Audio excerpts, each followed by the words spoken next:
Hello students, ਅੱਜ ਦਾ topic ਹੈ ਡਿਟਰਮੀਨੈਂਟਸ of economic development. ਪਹਿਲੀ ਵੀਡੀਓ ਦੇ ਵਿੱਚ ਵੀ ਆਪਾਂ ਇਕਨੋਮਿਕ ਡਿਟਰਮੀਨੈਂਟਸ ਕੀਤੇ ਹੈ।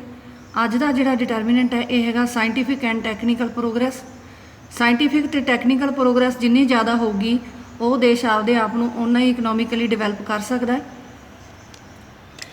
ਜਾਪਾਨ ਅਤੇ ਜਰਮਨੀ ਵਰਗੇ ਦੇਸ਼ਾਂ ਨੇ ਆਪਣੇ ਟੈਕਨੀਕਲ ਪ੍ਰੋਗਰੈਸ ਦੀ ਸਹਾਇਤਾ ਨਾਲ ਹੀ ਆਪਣੇ ਆਪ ਨੂੰ ਵਿਕਸਿਤ ਕੀਤਾ।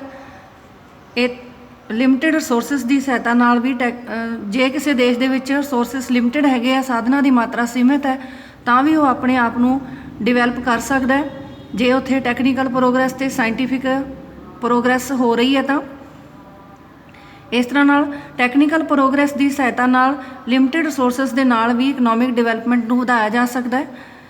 ਇੰਡਸਟਰੀ ਅਤੇ ਐਗਰੀਕਲਚਰ ਦੇ ਵਾਸਤੇ ਸਾਇੰਟੀਫਿਕ ਅਤੇ ਟੈਕਨੀਕਲ ਪ੍ਰੋਗਰੈਸ ਬਹੁਤ ਜ਼ਰੂਰੀ ਹੁੰਦੀ ਹੈ। ਇੰਡਸਟਰੀ ਅਤੇ ਐਗਰੀਕਲਚਰ ਦਾ ਪ੍ਰੋਡਕਸ਼ਨ ਸਾਇੰਸ ਅਤੇ ਟੈਕਨੋਲੋਜੀ ਦੀ ਸਹਾਇਤਾ ਨਾਲ ਵਧਾਇਆ ਜਾ ਸਕਦਾ ਹੈ।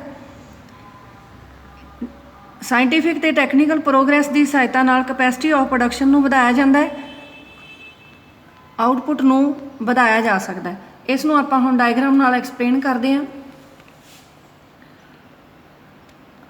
ਪ੍ਰੋਡਕਸ਼ਨ ਪੋਸੀਬਿਲਿਟੀ ਕਰਵ ਦੀ ਸਹਾਇਤਾ ਨਾਲ ਇਸ ਨੂੰ ਆਪਾਂ ਐਕਸਪਲੇਨ ਕਰਾਂਗੇ। ਟੈਕਨੀਕਲ ਪ੍ਰੋਗਰੈਸ ਅਤੇ ਸਾਇੰਟੀਫਿਕ ਪ੍ਰੋਗਰੈਸ ਦੇ ਨਾਲ ਆਊਟਪੁੱਟ ਨੂੰ ਕਿਵੇਂ ਵਧਾਇਆ ਜਾ ਸਕਦਾ ਹੈ ਅਤੇ ਆਊਟਪੁੱਟ ਨੂੰ ਵਧਾ ਕੇ ਦੇਸ਼ ਦੀ ਡਿਵੈਲਪਮੈਂਟ ਨੂੰ ਕਿਵੇਂ ਵਧਾਇਆ ਜਾ ਸਕਦਾ ਹੈ।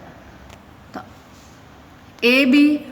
ਉਹ ਐਕਸ ਐਕਸਿਸ 'ਤੇ ਲਿਆ ਕੈਪੀਟਲ ਗੂਡਸ ਦਾ ਪ੍ਰੋਡਕਸ਼ਨ, ਵਾਈ ਐਕਸਿਸ 'ਤੇ ਹੈ ਕੰਜ਼ਿਊਮਰ ਗੂਡਸ ਨੂੰ ਲਿਆ।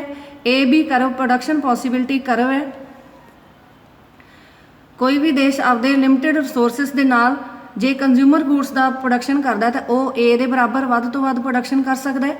ਜੇ ਉਹ ਕੈਪੀਟਲ ਗੂਡਸ ਨੂੰ ਪ੍ਰੋਡਿਊਸ ਕਰਨਾ ਚਾਹੁੰਦਾ ਤਾਂ ਉਹ B ਦੇ ਬਰਾਬਰ ਵੱਧ ਤੋਂ ਵੱਧ ਕੈਪੀਟਲ ਗੂਡਸ ਨੂੰ ਪ੍ਰੋਡਿਊਸ ਕਰ ਸਕਦਾ ਹੈ। ਉਹ AB ਲਿਮਿਟ ਦੇ ਅੰਦਰ ਹੀ ਰਹਿ ਕੇ ਪ੍ਰੋਡਕਸ਼ਨ ਕਰ ਸਕਦਾ ਹੈ ਜਾਂ AB ਲਾਈਨ ਦੇ ਉੱਤੇ ਹੀ ਰਹਿ ਸਕਦਾ ਹੈ। ਇਸ ਪ੍ਰੋਡਕਸ਼ਨ ਪੋਸੀਬਿਲਿਟੀ ਕਰਵ ਤੋਂ ਬਾਹਰ ਨਹੀਂ ਜਾ ਸਕਦਾ। ਇੰਨੇ ਸਾਧਨਾਂ ਨੂੰ, ਇੰਨੀਆਂ ਵਸਤੂਆਂ ਦਾ ਹੀ ਪ੍ਰੋਡਕਸ਼ਨ ਕਰ ਸਕਦਾ ਹੈ। ਉਹ AB ਦੇ ਅੰਦਰ ਰਹਿੰਦੇ ਹੋਇਆਂ ਕੋਈ ਵੀ ਕੰਬੀਨੇਸ਼ਨ ਪ੍ਰੋਡਿਊਸ ਕਰ ਸਕਦਾ, ਵਸਤੂਆਂ ਦਾ ਕੋਈ ਵੀ ਕੰਬੀਨੇਸ਼ਨ ਪ੍ਰੋਡਿਊਸ ਕਰ ਸਕਦਾ। ਜੇ ਇਸ ਦੇਸ਼ ਦੇ ਵਿੱਚ ਟੈਕਨੀਕਲ ਪ੍ਰੋਗਰੈਸ ਹੋਵੇ ਤਾਂ ਇੰਨੇ ਹੀ ਸਾਧਨਾਂ ਦੇ ਨਾਲ ਉਹ ਆਪਣੇ ਉਤਪਾਦਨ ਨੂੰ ਵਧਾ ਸਕਦਾ ਹੈ। ਆਪਦੇ ਲਿਮਟਿਡ ਰਿਸੋਰਸਿਸ ਦੇ ਨਾਲ ਜਾਂ ਸੀਮਿਤ ਸਾਧਨਾਂ ਨਾਲ ਵੀ ਪ੍ਰੋਡਕਸ਼ਨ ਨੂੰ ਵਧਾਇਆ ਜਾ ਸਕਦਾ ਹੈ। ਜਦੋਂ ਟੈਕਨੀਕਲ ਪ੍ਰੋਗਰੈਸ ਹੁੰਦੀ ਹੈ ਤਾਂ ਉਹਦੇ ਨਾਲ ਪ੍ਰੋਡਕਸ਼ਨ ਪੋਸੀਬਿਲਿਟੀ ਕਰਵ ਉੱਪਰ ਨੂੰ ਸ਼ਿਫਟ ਕੀਤਾ ਜਾ ਸਕਦਾ, ਉੱਪਰ ਸ਼ਿਫਟ ਹੋ ਜਾਂਦਾ। ਪ੍ਰੋਡਕਸ਼ਨ ਪੋਸੀਬਿਲਿਟੀ ਕਰਵ ਸ਼ਿਫਟ ਹੋ ਕੇ ਹੋ ਗਿਆ CD। ਨਵਾਂ ਪ੍ਰੋਡਕਸ਼ਨ ਪੋਸੀਬਿਲਿਟੀ ਕਰਵ ਹੈ ਜਿਹੜਾ ਉਹ ਹੈਗਾ CD, ਪਹਿਲਾਂ ਨਾਲੋਂ ਉੱਚਾ ਹੈ। ਦੇਸ਼ ਦੇ ਵਿੱਚ ਜਾਂ ਇਕੋਨਮੀ ਦੇ ਵਿੱਚ ਰਿਸੋਰਸਿਸ ਓਨੇ ਹੀ ਹੈ, ਲਿਮਟਿਡ ਹੈ, ਪਰ ਉਤਪਾਦਨ ਦੀ ਮਾਤਰਾ ਪਹਿਲਾਂ ਨਾਲੋਂ ਵਧਾਈ ਜਾ ਸਕਦੀ ਹੈ। ਪ੍ਰੋਡਕਸ਼ਨ ਪੋਸੀਬਿਲਿਟੀ ਹੈ ਜਿਹੜੀ ਉਹ ਪਹਿਲਾਂ ਨਾਲੋਂ ਵੱਧ ਗਈ ਹੈ। ਹੁਣ ਉਹ ਕੰਜ਼ਿਊਮਰ ਗੂਡਸ ਹੈ ਜਿਹੜੀਆਂ ਉਹ C ਦੇ ਬਰਾਬਰ ਪ੍ਰੋਡਿਊਸ ਕਰ ਸਕਦਾ ਹੈ, ਪਹਿਲਾਂ ਨਾਲੋਂ ਇੰਨੀਆਂ ਕੰਜ਼ਿਊਮਰ ਗੂਡਸ ਵੱਧ ਪ੍ਰੋਡਿਊਸ ਕਰ ਸਕਦਾ ਹੈ। ਜੇ ਉਹ ਕੈਪੀਟਲ ਗੂਡਸ ਪ੍ਰੋਡਿਊਸ ਕਰਦਾ ਤਾਂ ਉਹ BD ਦੇ ਬਰਾਬਰ ਵੱਧ ਕੈਪੀਟਲ ਗੂਡਸ ਪ੍ਰੋਡਿਊਸ ਕਰ ਸਕਦਾ। ਹੁਣ ਉਹ OD ਦੇ ਬਰਾਬਰ ਕੈਪੀਟਲ ਗੂਡਸ ਪ੍ਰੋਡਿਊਸ ਕਰ ਰਿਹਾ, ਇੰਨੀਆਂ ਕੈਪੀਟਲ ਗੂਡਸ ਜ਼ਿਆਦਾ ਪ੍ਰੋਡਿਊਸ ਕਰ ਸਕਦਾ, ਕੰਜ਼ਿਊਮਰ ਗੂਡਸ ਵੀ ਜ਼ਿਆਦਾ ਪ੍ਰੋਡਿਊਸ ਕਰ ਸਕਦਾ। ਅਤੇ ਹੁਣ ਉਸ ਦੀ ਪ੍ਰੋਡਕਸ਼ਨ ਕਰਨ ਦੀ ਸੰਭਾਵਨਾ ਜਾਂ ਪੋਸੀਬਿਲਿਟੀ ਹੈ ਜਿਹੜੀ ਵੱਧ ਗਈ ਹੈ। CD ਲਾਈਨ ਦੇ ਅੰਦਰ ਰਹਿ ਕੇ ਉਹ ਵਸਤੂਆਂ ਨੂੰ ਪ੍ਰੋਡਿਊਸ ਕਰ ਸਕਦਾ। ਤਾਂ ਇਸ ਤਰ੍ਹਾਂ ਨਾਲ ਆਪਾਂ ਨੂੰ ਇਹ ਪਤਾ ਲੱਗਿਆ ਕਿ ਦੇਸ਼ ਦੇ ਸਾਧਨ ਜੇ ਲਿਮਟਿਡ ਹੈਗੇ ਹੈ ਜਾਂ ਇਕੋਨਮੀ ਦੇ ਵਿੱਚ ਲਿਮਟਿਡ ਸਾਧਨ ਹੈ, ਫਿਰ ਵੀ ਉਹ ਟੈਕਨੀਕਲ ਪ੍ਰੋਗਰੈਸ ਅਤੇ ਸਾਇੰਟੀਫਿਕ ਪ੍ਰੋਗਰੈਸ ਦੀ ਸਹਾਇਤਾ ਨਾਲ ਆਪਣੇ ਉਤਪਾਦਨ ਨੂੰ ਵਧਾ ਸਕਦਾ ਹੈ, ਉਤਪਾਦਨ ਨੂੰ ਵਧਾ ਸਕਦਾ ਹੈ। ਜਦੋਂ ਹੀ ਉਹਦੇ ਉਤਪਾਦਨ ਦੀ ਕਪੈਸਿਟੀ ਵੱਧਦੀ ਹੈ ਜਾਂ ਪੋਸੀਬਿਲਿਟੀ ਵੱਧਦੀ ਹੈ ਤਾਂ ਉਹਦਾ ਪ੍ਰੋਡਕਸ਼ਨ ਪੋਸੀਬਿਲਿਟੀ ਕਰਵ ਉੱਪਰ ਨੂੰ ਸ਼ਿਫਟ ਹੋ ਜਾਂਦਾ।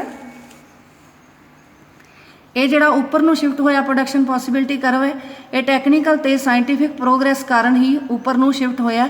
ਇਹ ਟੈਕਨੀਕਲ ਅਤੇ ਸਾਇੰਟੀਫਿਕ ਪ੍ਰੋਗਰੈਸ ਦਾ ਇਫੈਕਟ ਹੈ। ਇਹ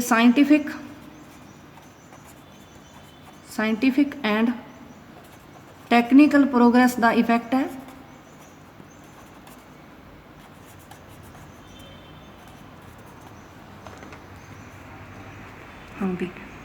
ਹੁਣ ਲਿਮਟਿਡ ਰਿਸੋਰਸਿਸ ਦੇ ਨਾਲ ਵੀ ਆਊਟਪੁੱਟ ਨੂੰ ਵਧਾਇਆ ਜਾ ਸਕਦਾ ਅਤੇ ਆਊਟਪੁੱਟ ਨੂੰ ਵਧਾ ਕੇ ਦੇਸ਼ ਦਾ ਆਰਥਿਕ ਵਿਕਾਸ ਕੀਤਾ ਜਾ ਸਕਦਾ ਹੈ।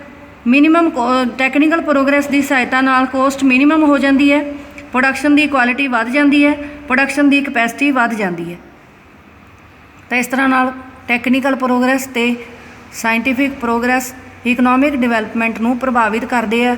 ਜਿੰਨਾ ਕੋਈ ਦੇਸ਼ ਆਪਦੇ ਆਪ ਨੂੰ ਟੈਕਨੀਕਲੀ ਅਤੇ ਸਾਇੰਟੀਫਿਕਲੀ ਪ੍ਰੋਗਰੈਸ ਕਰਦਾ ਹੈ ਓਨਾ ਹੀ ਉਸ ਦਾ ਇਕਨੋਮਿਕ ਡਿਵੈਲਪਮੈਂਟ ਵੀ ਜ਼ਿਆਦਾ ਹੁੰਦਾ ਹੈ, ਤੇਜ਼ ਹੁੰਦਾ ਹੈ।